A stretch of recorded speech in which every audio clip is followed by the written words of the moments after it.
আসসালামু আলাইকুম, স্বাগত জানাচ্ছি আরটিভির মধ্যাহ্নের সংবাদে। আপনাদের সঙ্গে আছি আমি ফাহমিদা সালাম।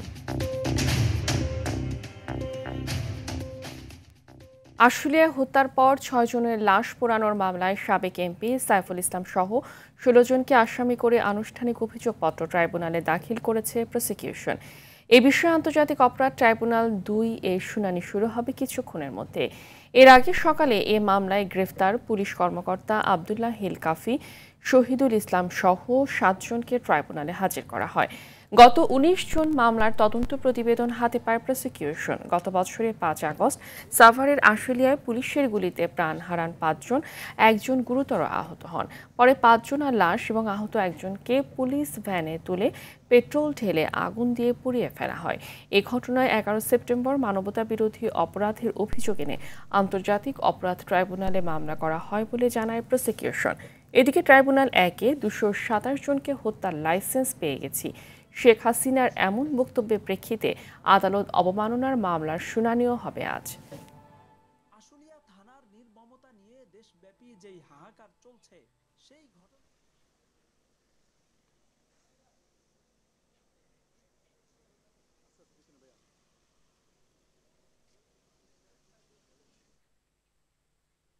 এই বিষয়ে জানাতে আন্তর্জাতিক অপরাধ ট্রাইব্যুনালে আছেন সহকর্মী জিএম মাহমুদ, যুক্ত হচ্ছে তিনি আমাদের সাথে। মাহমুদ, শুনানি শুরু হয়েছে কিনা জানাবেন এবং আইনজীবীরা কি বলছেন, কি তথ্য আছে আপনার কাছে, বিস্তারিত জানান। ফাহমিদা, আন্তর্জাতিক অপরাধ ট্রাইব্যুনালে আজ দুটো মামলা রয়েছে। একটি হচ্ছে আদালত অবমাননার মামলা, যেটি শেখ হাসিনার বিরুদ্ধে করা হয়েছে। তিনি ভারতে বসে অডিও বক্তব্যের মাধ্যমে তার বিরুদ্ধে যে যারা মামলা করছে তাদের হুমকি দিচ্ছেন। এই বক্তব্যের মাধ্যমে তিনি যে হুমকি দিচ্ছেন, এই বিষয়টাতে আদালত অবমাননার মামলা করা হয়েছে এবং এই অডিও বক্তব্যের কিন্তু ফরেনসিক প্রমাণ পেয়েছে।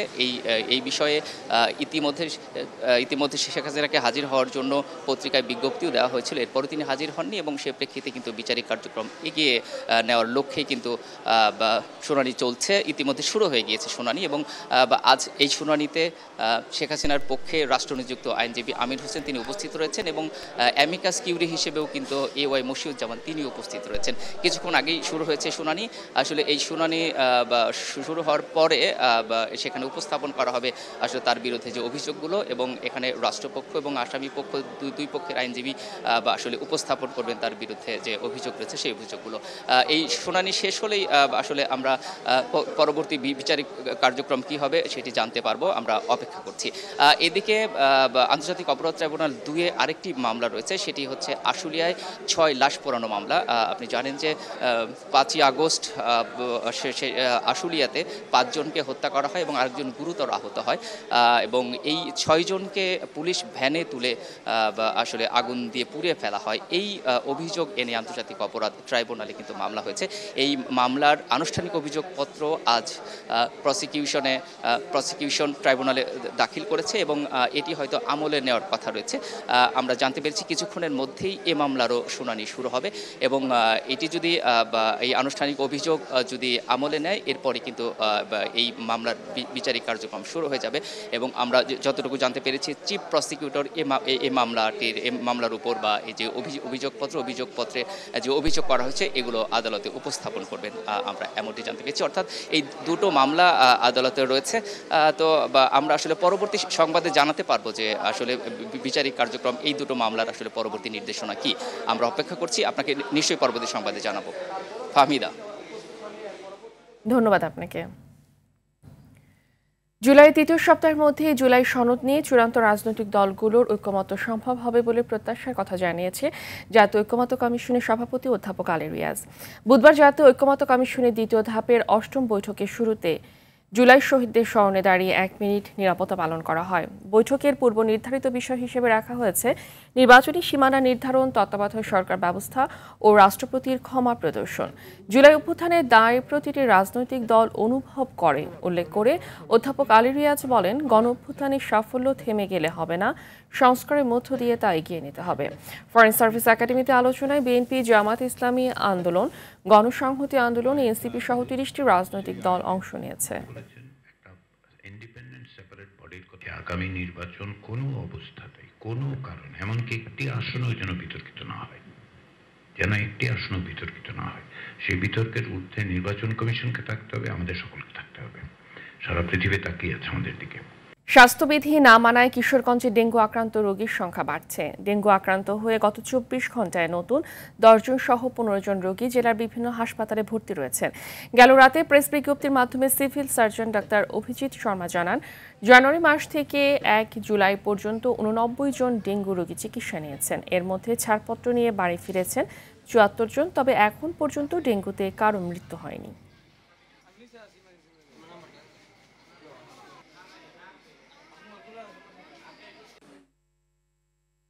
বরগুনাতে ডেঙ্গু আক্রান্ত রোগীদের সর্বশেষ তথ্য জানাতে সরাসরি যুক্ত হচ্ছেন সহকর্মী মনির হোসেন কামাল।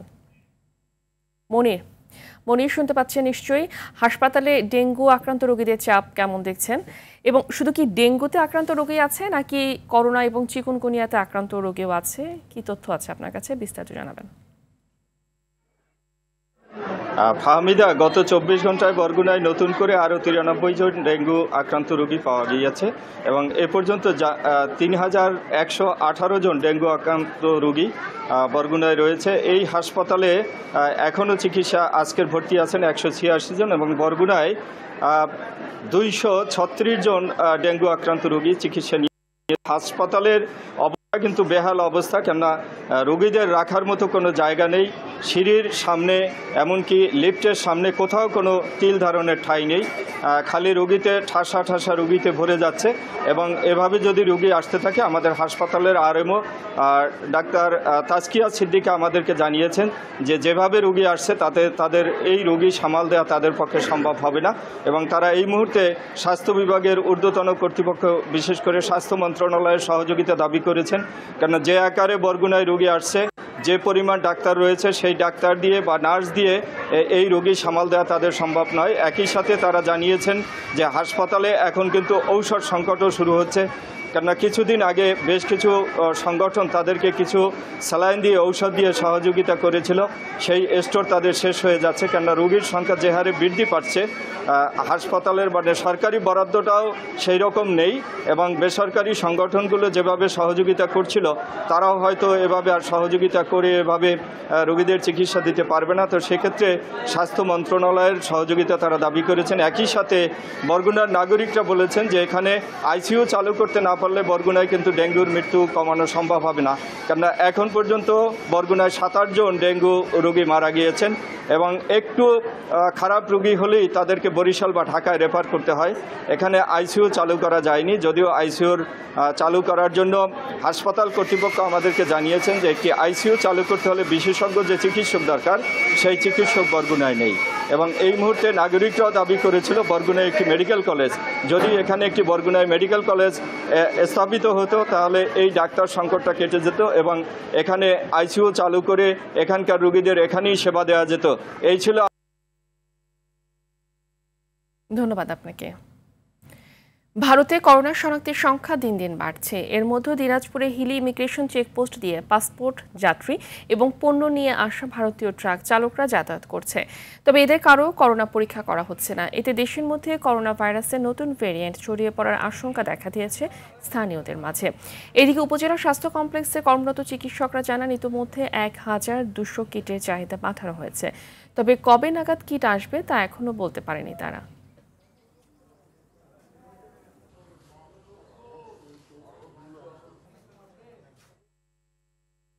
সিরাজগঞ্জে কমতে শুরু করেছে যমুনা নদীর পানি। গেল 24 ঘন্টায় যমুনার পানি 11 সেন্টিমিটার কমে সকাল থেকে শহররক্ষা বাঁধ পয়েন্টে বিপদসীমার 143 সেন্টিমিটার নিচ দিয়ে প্রবাহিত হচ্ছে। একই সময়ে কাজীপুরের মেঘাই ঘাট পয়েন্টেও কমেছে পানি। বাংলাদেশ পানি উন্নয়ন বোর্ড সিরাজগঞ্জের গেজ রিডার হাসান মামুন জানান, টানা 1 সপ্তাহ বৃদ্ধির পর কমতে শুরু করেছে যমুনা নদীর পানি।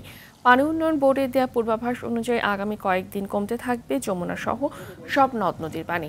এদিকে পানি কমলেও থামছে না নদী ভাঙন। অব্যাহত ভাঙনে নদী গর্ভে বিলীন হচ্ছে কাজীপুর ও শাহজাদপুরের যমুনা নদী তীরবর্তী চরাঞ্চল, সদর উপজেলার পাঁচ ঠাকুরি ও এনায়েতপুরের বিস্তীর্ণ এলাকা।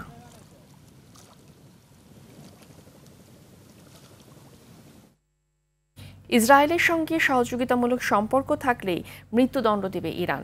এছাড়া ইরানের শত্রু দেশগুলোর সঙ্গেও ইরানের কোনো মানুষ যোগাযোগ রাখতে পারবে না।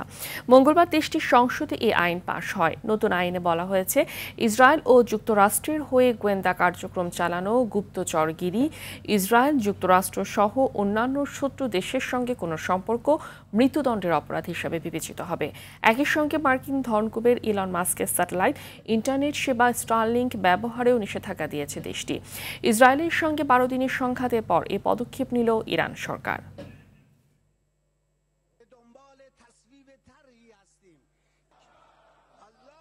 3 ম্যাচ সিরিজের প্রথম ওয়ানডেতে আজ শ্রীলঙ্কার মুখোমুখি হবে বাংলাদেশ। কলম্বোর রানা সিংহে প্রেমাদাসা ক্রিকেট স্টেডিয়ামে ম্যাচ শুরু হবে বিকেল 3টায়।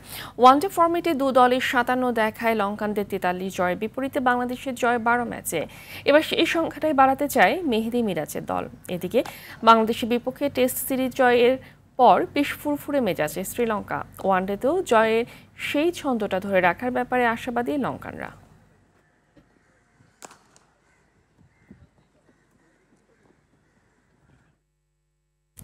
এদিকে নারী এএফসি এশিয়ান কাপ বাছাইয়ে নিজেদের দ্বিতীয় ম্যাচে আজ মাঠে নামবে বাংলাদেশ। ইয়াঙ্গুনের থুবুন্না স্টেডিয়ামে বাংলাদেশ সময় বিকেল 3:30টায় শুরু হতে যাওয়া ম্যাচে ইয়াদের প্রতিপক্ষ স্বাগতিক মিয়ানমার। গ্রুপ পর্বে নিজেদের প্রথম ম্যাচে শক্তিশালী বাহরাইনকে উড়িয়ে দিয়ে আসর শুরু করে পিটার বাটলারের শিশুরা। গ্রুপ সেরা হওয়ার মিশনে এই ম্যাচেও জয়ের ছন্দ ধরে রাখতে চায় বাংলার মেয়েরা। অপরদিকে ঘরের মাঠ তুর্কমেনিস্তানকে বড় ব্যবধানে হারিয়ে গ্রুপ পর্বের লড়াই শুরু করেছে মিয়ানমার। বাংলাদেশের বিপক্ষে সহজ জয় নিয়ে মূল আসরের পথে এগিয়ে থাকতে চায় স্বাগতিকরা।